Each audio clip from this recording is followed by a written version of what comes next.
So when looking at our project description, I decided a story-driven narrative might work better for the next page. As we have lots of little descriptions, we can slowly work in and find the perfect photo that pairs with the proper description on the right or the left. So this was a layout that I found in the layout downloadable resource I thought would be really helpful, so I'm just kind of applying it. Of course, you can adjust it to however you think would work best with your particular photos, but I want to really maximize the photos. So this is when you may not have a particular photo for this. So brainstorming, do I have a brainstorming photo of this project? Maybe Lillian didn't have that when she created this project. So that's where you need to maybe find one. You can get a stock photo. It's best to think about this when you're doing your next project work to capture some of those beginning stages so that when you do your portfolio, you can show some of these more authentic brainstorming type actions where you're showing sketches. You can kind of think about that the next time you do a personal work or a paid client work. Keep track of all those, take photos of that process because it can really come in handy when putting together your portfolio or your website to kind of have those really cool images. So I found this one, but I think it can work for what we have. We can find something a little bit more fitting. We can create our own if we have a little bit of time. So continuing to find photos that I think pair well with the descriptions. You could do, if you feel like you need to put all 3 steps here, that's great. If you feel like you really want to make the images bigger and show more of the details, you can only do 2 per page, or you can really focus on 1 per page. If you don't have a lot of total projects in your portfolio, you can spend more time really focusing in on detailed photos. So we're going to do that for the next one. This one's pretty description heavy. So for the next page, we're going to focus a lot on just 1 or 2 photos to have more of a focus page where they can stop and see a lot more details, especially when it comes to the product or package design that we designed for them. We really want to show that off in a nice big image. So we're going to do that for our next page. So when thinking about the layout for this one, we're going to really display the product package design. I really wanted to use this photo, but we already used that as our hero image in the first page introduction of the project. And this is why it's great to do a layout plan ahead of time. So you can figure out what photos are going to go where. So what I decided to do is go back to the front page and use this one as kind of our hero image because I feel like it has lots of different things going on. We're using multiple images, but it's really one well put together branded image that I think can really capture the branding side of the project. So that will also leave us available for the package design page to have that image displayed. So this probably pairs better with the description here. We want to make sure our descriptions pair well together. So you're probably noticing how each page is presented just a little bit differently, yet there's still a connecting theme. I think this is nice to break it up. So this one has quite a bit of photos. It tells the story. This one's more about showing off your design or your skill set. So you kind of see kind of the different arrangements I'm having on each page just to shake it up and to keep the viewer on their toes and to kind of make a more rich experience. So this is the next page, kind of doing 2 photos that are trying not to compete with each other but really highlight the logo. And then going down to another page. We're already kind of going past what I planned. That's okay. Sometimes you have to go past it if you have a pretty large project that you want to present.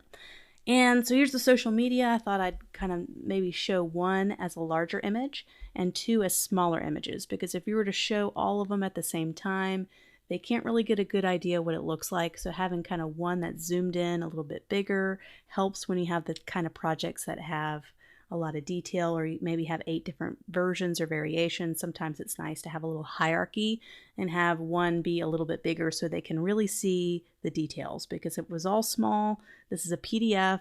They have to zoom in to really look at the details. You don't want them to have to do any work. You don't want them to have to zoom in to see anything. They should be able to see everything right here at this view. So for project number 2, we don't have a really big project, which is good because our first one took up a lot of pages. So this one will only take up 2 pages, only have a few images, but I really wanted to include it in the portfolio because I think it'd be a nice complement to the last project. It's a little bit different, but it's still in the branding design side of things.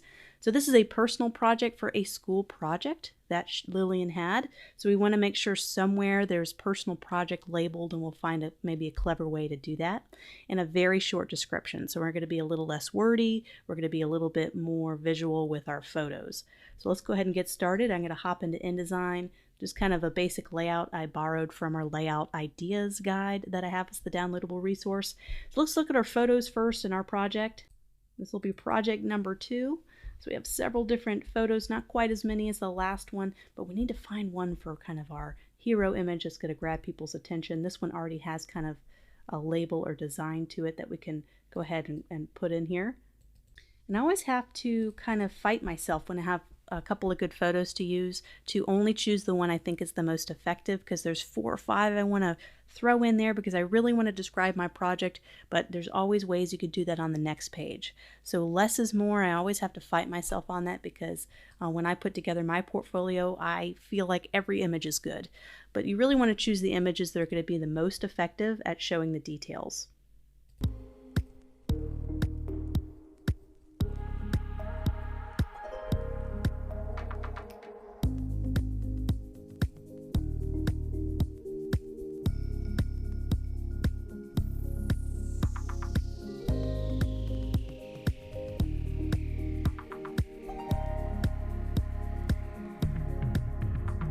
So I'm really practicing the less is more approach with this project. I found one image I think could really display both the products or package designs that I developed for this project. Instead of showing lots of different ones, I feel like showing the one worked a lot better. I also took a more editorial design layout approach to this. And don't worry about being too matchy-matchy. So with our first theme, we kind of had our branded colors and this block of copy. We're still using the same type. We're not changing our font or our type style. That's part of our brand.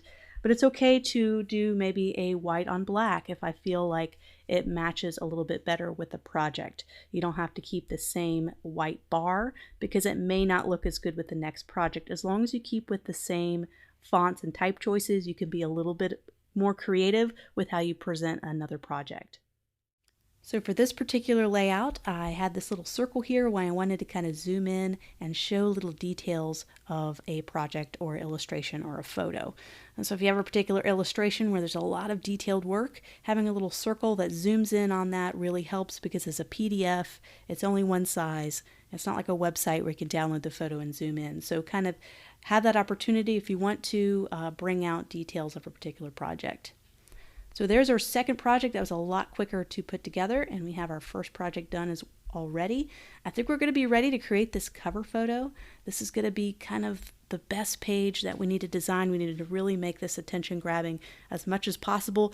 I'm going to go ahead and drag in some of the elements that we're going to have on here, like the logo and maybe some of her branded colors, and then we can figure out what photos will best represent our portfolio. This is where we need to spend the most time.